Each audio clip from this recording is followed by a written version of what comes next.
Si os habéis conectado para ver este vídeo es porque estáis especialmente interesados en la línea de ayudas que se ha implementado en la Dirección General de Calidad, Rehabilitación y Eficiencia Energética para el fomento de la redacción de los informes de evaluación de edificios. Esta línea de ayudas, y quería señalarlo aunque fuese muy someramente, tenemos que enmarcarla en una planificación estratégica de mayor envergadura que corresponde a todas las ayudas que se han diseñado en 2021 en materia de rehabilitación, reforma y actuaciones urbanas. Las hemos simbolizado con estas 6 casitas y algunas de ellas ya son conocidas, pero sí que quería señalarlas para que las tengamos muy presentes, dado que cada una de ellas están orientadas a unos objetivos muy específicos y son complementarios. La primera de ellas es la casita azul, es la Orden Renata, que probablemente ya conoceréis, que está especialmente destinada a la reforma interior de viviendas en materia de accesibilidad y cuartos húmedos. La roja es la que estoy a punto de presentaros con más detenimiento, es aquella que fomentará la redacción de informes de evaluación del edificio. La verde y la azul son dos líneas que están hermanadas en el plan vivienda del Estado. La verde es aquella que atiende la rehabilitación energética y en cambio la azul es una línea muy conocida porque también moviliza muchísimo capital que atiende la mejora de la conservación y la accesibilidad en edificios de vivienda. Las dos últimas, la amarilla y la morada, son dos órdenes nuevas diseñadas específicamente para el año 21 que están orientadas para exclusivamente las entidades locales y que tienen por objetivo, la primera, la amarilla, la que hemos llamado Recuperem Llars, la recuperación de viviendas, patrimonio de los municipios por medio de la rehabilitación, y la morada, el Pla Conviure, la rehabilitación de edificios municipales o la intervención en el medio público urbano con el fin de estimular las actividades productivas de los municipios.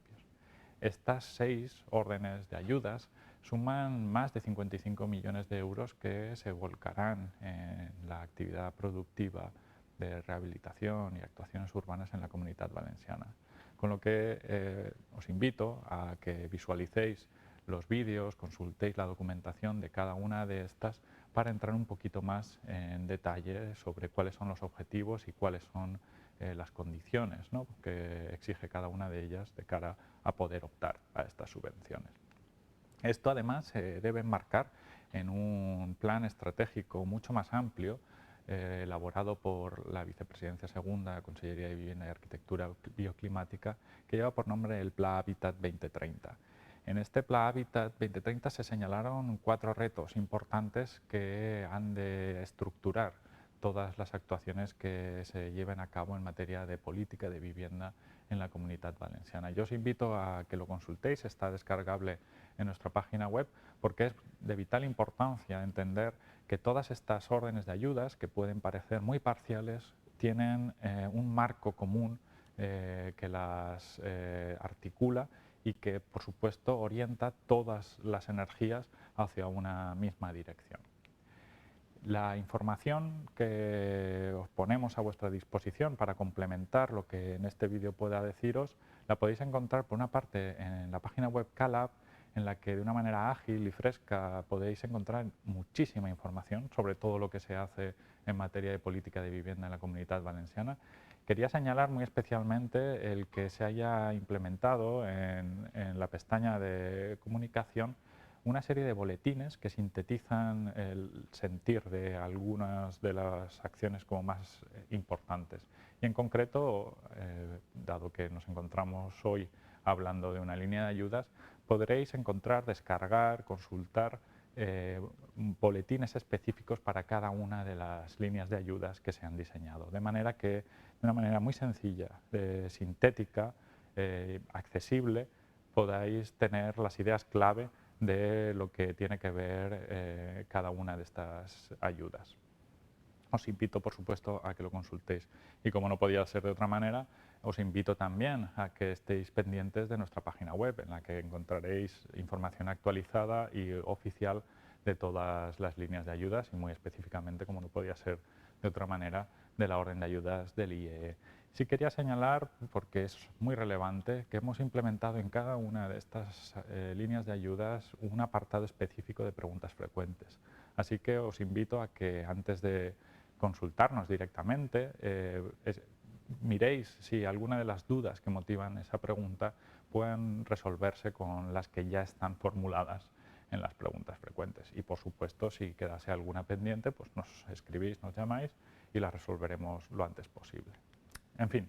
¿en qué consiste esta orden de ayudas de implantación del IE en la Comunitat Valenciana?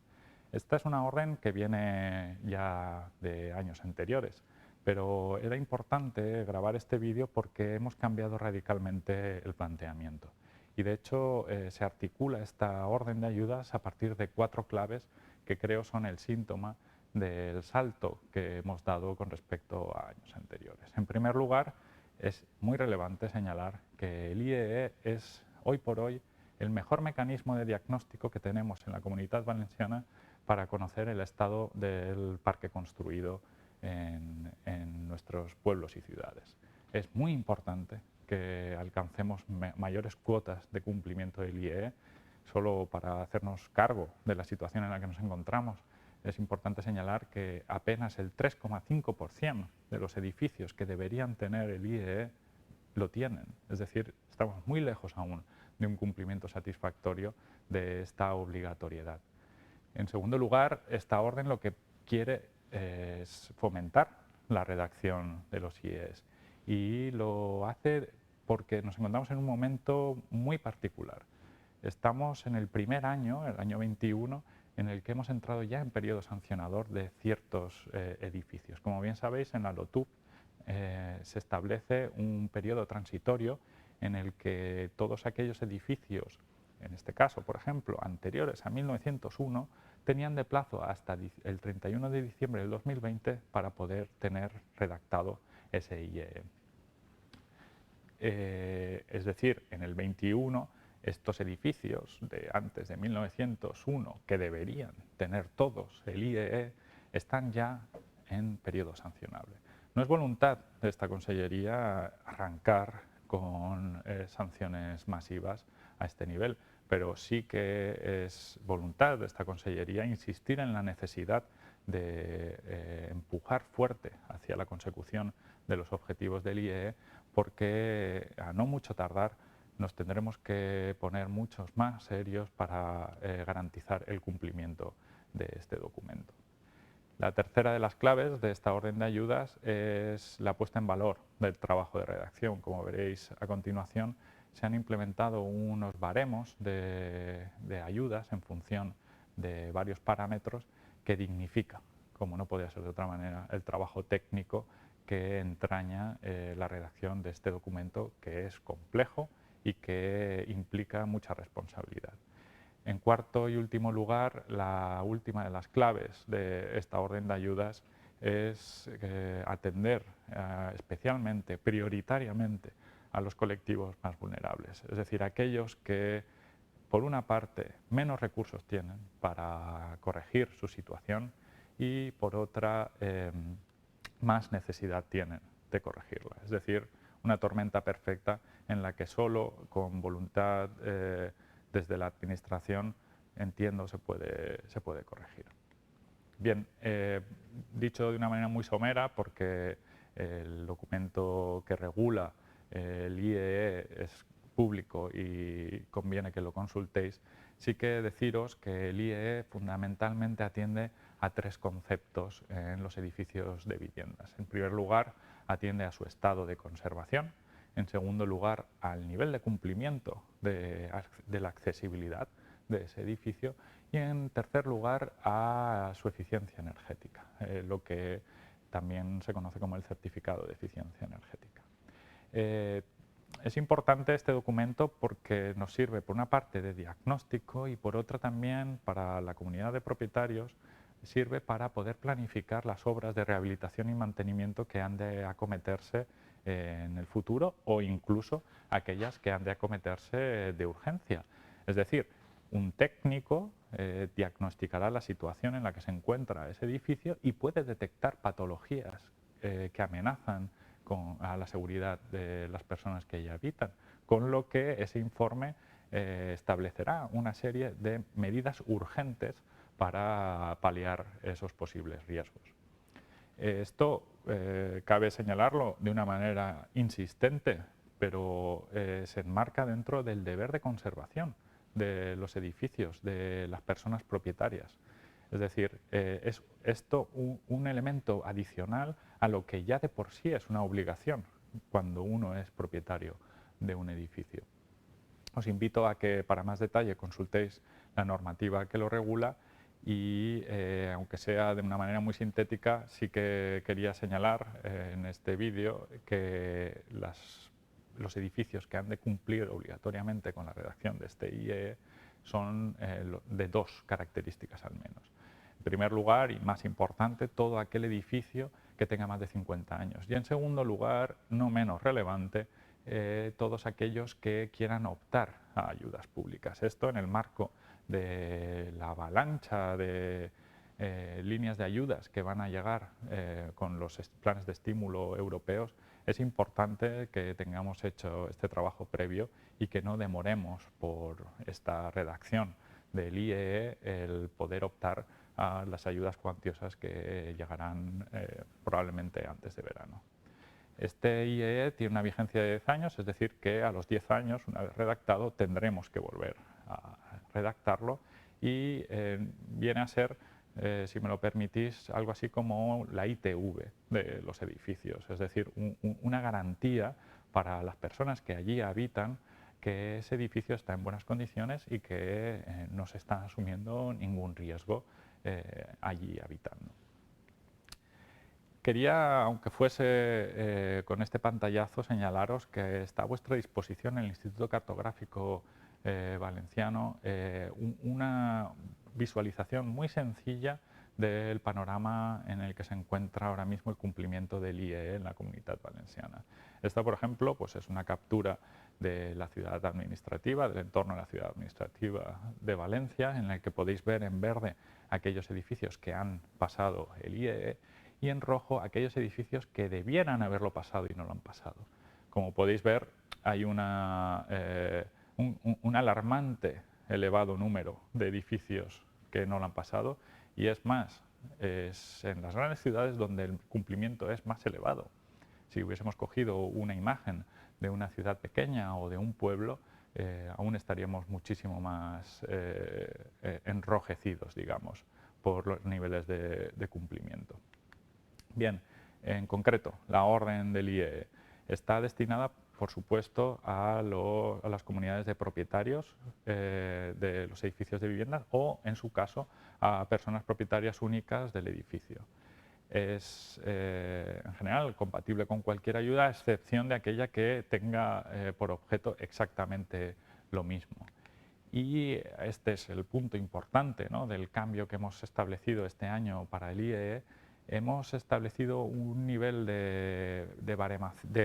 cuantificación, de una estimación, si me lo permitís, de los honorarios técnicos que cabría predecir en función del número de viviendas y de la superficie construida de los locales, de manera que,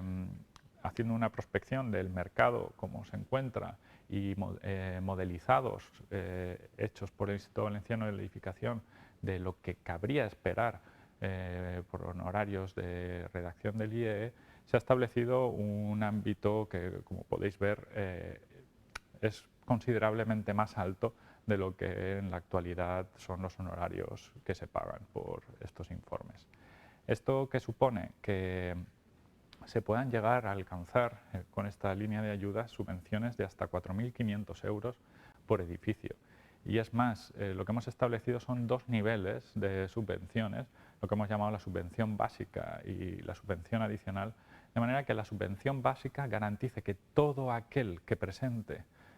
una solicitud de ayuda para el IEE tiene ya de por sí garantizado, si cumple, por supuesto, con las condiciones que establece la orden de ayudas, tiene ya garantizado, decía, el recibir el 20% de la cuantía máxima de la subvención. Es decir, en el caso más favorable de haber presentado un edificio que reúna las características necesarias para que la cuantía máxima de la subvención sea de 4.500 euros, esa persona ya se ha garantizado 900 euros independientemente de cómo quede luego en el orden de prelación de las solicitudes.